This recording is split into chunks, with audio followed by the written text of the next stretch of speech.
பாப புண்ணியங்களை ஆராய்ந்து சொல்லும் 12 சிரவணர்கள். சூதமாமுனிவர் சௌனகாதி முனிவர்களை நோக்கிக் கூறலானார். கேளீர் முனிவர்களே, வேத வடிவிலனான பெரிய திருவடி பரமகாருண்யரான திருமாலின் திருவடிகளைத் தொழுது, பெருமாளே, தேவரீர் முன்பு கூறியருளிய அச்சிரவணர்கள் 12 யாவர்? அவர்கள் யாருடைய புதல்வர்கள்? வைவஸ்வத நகரத்தில் அவர்கள் இருப்பதற்கு காரணம் என்ன? மனிதர்கள் செய்யும் பாப புண்ணியங்களை அச்சிரவணர்கள் எவ்வாறு அறிகிறார்கள்? இவற்றையெல்லாம் அடியேனுக்கு நவின்றருள வேண்டுகிறேன் என்று வேண்டினான். அதற்கு திருமால் மகிழ்ந்து கூறலானார். புல்லரசே, கேட்பாயாக. ஊழிக்காலத்தில் தன்னந்தனியனான ஸ்ரீ மகாவிஷ்ணுவானவர் அயனாராதி தேவரோடு யாவும் தன்னுள்ளே ஒடுக்கிக் கொண்டு நெடும்புரலில் பள்ளி கொண்டிருந்தார். அப்போது அந்த மகாவிஷ்ணுவின் உந்திகமலத்தில் நான்முகனாகிய பிரமன் தோன்றி ஸ்ரீஹரியை குறித்து நெடுங்காலம் மாதவம் புரிந்து வேதங்களையும் படைப்புத் தொழிலையும் அறிந்து யாவற்றையும் படைத்தருளினார். அவ்வாறு படைத்தவுடனேயே உருத்திரன் முதலிய தேவர்கள் எல்லோரும் அவரவர் தொழில்களைச் செய்ய துவங்கினார்கள்.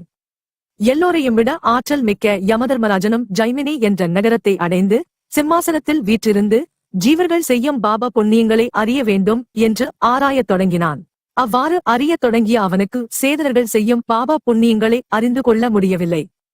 பலகாலம் முயன்றும் அவனால் அந்தச் செயலில் வெற்றியடைய முடியவில்லை. எனவே யமதர்மராஜன் மனம் வருந்தி நான்முகனைக் கண்டு வணங்கி, சதுர்முகனே, மகாதேவனே, அடியேன் ஜீவர்களின் பாவ புண்ணியங்களை உணர்ந்து அவர்களை தண்டிக்கவும் ரட்சிக்கவும் வேண்டும் என்று ஜைமினி நகரத்தில் இருந்து நீண்ட நாட்கள் ஆராய்ந்தேன். எவ்வளவுதான் முயன்றாலும் பூவுலகில் ஜீவர்கள் செய்யும் பாவ புண்ணியங்களை என்னால் தெளிவாக அறிந்து கொள்ள முடியவில்லை. அவற்றை இன்னதென்று அறிந்தால் அல்லவோ பாவிகளை சிக்ஷிக்கவும் புண்ணியசாலிகளை இரட்சிக்கவும் முடியும். ஆகையால் அவற்றை உணர்ந்து கொள்ளவும் அறிந்து தக்கவை செய்யவும் எனக்கு அருள் புரிய வேண்டும் என்று பிரார்த்தித்தான். அதைக் கேட்டதும் நான்முகன் ஒரு தர்பை புல்லை எடுத்திருந்து நீண்ட கண்களை உடையவர்களும் மிக்க மேனியழகு உடையவர்களும் மனக்கண்ணால் யாவற்றையும் அறிந்து கொள்ள கூடியவர்களான 12 புதல்வர்களை படைத்து யமதர்மனை பார்த்து, தர்மனே, உலகத்தில் பிறந்த ஜீவர்கள் அனைவரும் நினைப்பதையும் பேசுவதையும் செயல் புரிவதையும் அவர்கள் உடன் இருப்பவர்களைப் போல இப்பன்னிருவரும் உணர்ந்தறிய வல்லவர்கள். இவர்கள் ஜீவர்கள் செய்வதை எல்லாம் அறிந்து உனக்கு அறிவிப்பார்கள்.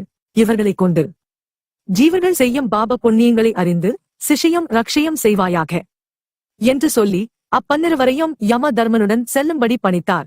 காலனும் பிரமனை வணங்கி விடைபெற்று அந்த 12 சிரவணர்களோடு தென்புலத்தை அடைந்து சேதனர்களுடைய புண்ணியங்களையும் பாவங்களையும் அறிந்து அவற்றுக்கு தக்கவாறு தண்டித்தம் காத்தும் வருவானாயினன். பக்ஷி ராஜனே, பூவுலகில் வாழ்வியல் இறுதி காலம் முடிந்தவுடனே அங்குஷ்ட பரிமாணமேயுள்ள வாயு வடிவினான ஜீவனை யமகிங்கரர்கள் யமபுரிக்கு இழுத்துச் செல்வார்கள். அறம், பொருள், இன்பம், வீடு என்ற 4 வகை புருஷார்த்தங்களில் தர்மம் செய்த உத்தமர்கள் யாவரும் தர்ம மார்க்கமாகவே வைவஸ்வத நகரம் என்னும் யமபுரிக்கு செல்வார்கள். பொன், பொருள் முதலியவற்றை பெரியோர்க்கும் சான்றோருக்கும் கொடுத்தவர்கள் விமானங்களில் ஏறிச் செல்வார்கள். பெரியோர்கள் விரும்பியவற்றை விரும்பியவாறே கொடுத்தவர்கள் குதிரை மீதேறிச் செல்வார்கள். மோட்சத்தில் இச்சை கொண்டு வேத சாஸ்திர புராணங்களை அறிந்து தெய்வ பக்தி செய்பவர்கள் தேவ விமானம் ஏறி தேவரலகை அடைவார்கள். இந்த 4 வகையிலும் சம்பந்தப்படாத பாவிகள் கால்களால் நடந்தே செல்வார்கள். அவர்கள் செல்லும் வழியில் காடுகளை கடந்து செல்ல வேண்டியிருக்கும். அந்த வழியில் உள்ள மரங்கள், செடிகள், கொடிகள் முதலியவற்றின் இலைகள் கூரிய உடைவாள் அமைந்திருக்கும். மணல்கள் எல்லாம் வறுத்து கொட்டிய பரல்களால் நிறைந்திருக்கும். அந்த மார்க்கத்தில் நடந்து செல்லும் போது மிகவும் வருத்தம் உண்டாகும். பூமியில் வாழுங்காலத்தில் ஜீவன் சிரவணரை பூஜித்தவனாக இருந்தால் அச்சிரவணர்கள் அந்த ஜீவனின் பாவங்களை பொருட்படுத்தாமல் புண்ணியங்களை மட்டுமே யமதர்ம தேவனிடம் சொல்வார்கள். சிரவணரை பூஜிப்பவர்களுக்கு பாவம் செய்ய அவர்கள் மனமே இடம் தராது. 12 கலசங்களில் தண்ணீர் நிறைத்து அன்னம் பெய்து அக்கலசங்களை அந்தந்த சிரவணரை குறித்து அந்தணருக்கு தானம் செய்ய வேண்டும்.